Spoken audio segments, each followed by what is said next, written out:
Hello Hello， 胖妮儿来喽！继续跟胖妮聊剧看人生，订阅胖妮，更新不迷路。接着上一期影片往下讲，皇上在除夕夜宴拂袖而去后，在倚梅园巧遇了甄嬛之后，苏培盛奉旨寻宫女的这场戏太精彩了。这场戏不仅引出了于莺儿这条线，还展现出皇上、苏培盛和果郡王三者各自的小心思。寻人启事这么明显的漏洞，是皇上的疏忽吗？皇上在倚梅园遇到了甄嬛，听闻甄嬛许愿时用到逆风如解意，容易莫摧残这句诗，而这句诗也恰巧是纯元皇后生前的最爱。因此皇上出了倚梅园，见到苏培盛之后，安排给他一个任务，倚梅园有个有才学的宫女，你去给朕找出来。当苏培盛问评价有才学的标准是什么的时候，皇上说，你且问他逆风如解意下一句是什么。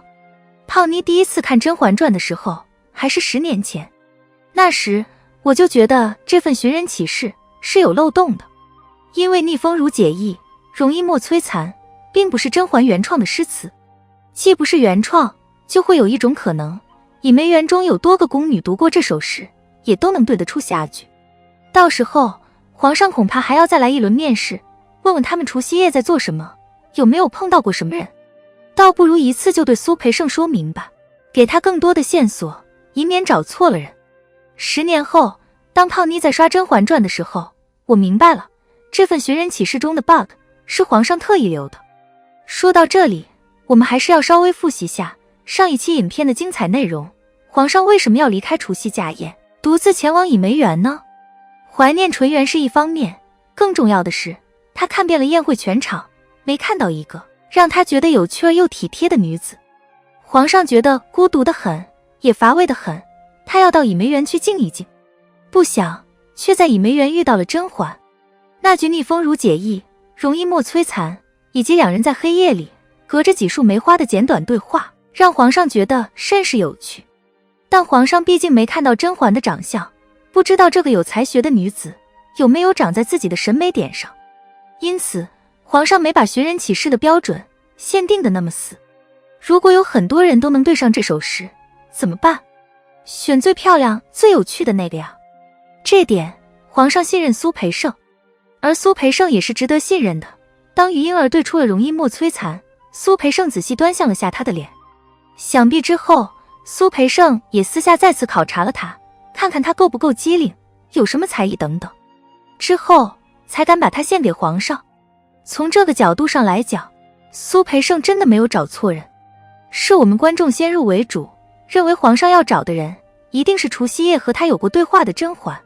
实际上苏培盛又没进园子，皇上给的考题只有一句诗，这就是一场开卷考试啊。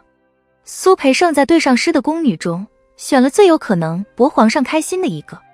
何错之有呢？苏培盛巧见于莺儿，也给自己留足了后路。这件事中苏培盛的厉害之处，很多 UP 主都分析过了。总体来说，他既保全了皇上的颜面，又给自己留足了后路。因为不确定于莺儿是不是皇上想要的人，他先说没找到，降低皇上的期望值，之后借上茶的机会让于莺儿露脸。至于于莺儿对的那句诗，以及假冒甄嬛故意说的除夕夜弄湿了鞋袜之类的话，没有一句是从苏培盛的口中转述出来的，都是于莺儿面见皇上之后自己在欺瞒皇上，和苏培盛可没有关系。后来皇上以欺君之罪赐死于世，之所以没牵连苏培盛，就是因为苏公公把自己摘得够干净。然而那个黄雀在后的人其实是果郡王，皇上和果郡王从倚梅园出来会后曾说苏培盛黄雀在后，其实这件事中真正黄雀在后的是果郡王。果郡王跟随皇上进了倚梅园，看到了甄嬛挂在树上的小象，然后他把小象悄悄收起来。果郡王为什么要这么做？大概率是因为他看到小象第一眼就喜欢上了象中人。后面果郡王了解到皇上刚刚碰到了倚梅园中一个宫女，他也大概能猜到那个宫女就是小象的主人。苏培盛把于莺儿带来见皇上，果郡王看了眼，和小象并不相像，再加上于莺儿不懂李白的诗，果郡王就猜出苏培盛找的人并不是那晚皇上碰到的人。这时果郡王趁机点拨苏培盛，这路走错了不打紧，东西交错了人，那可就不好办了。表面上来看，这句话像是果郡王在提醒苏培盛找错了人，又像是敲打苏培盛不要对皇上耍心眼。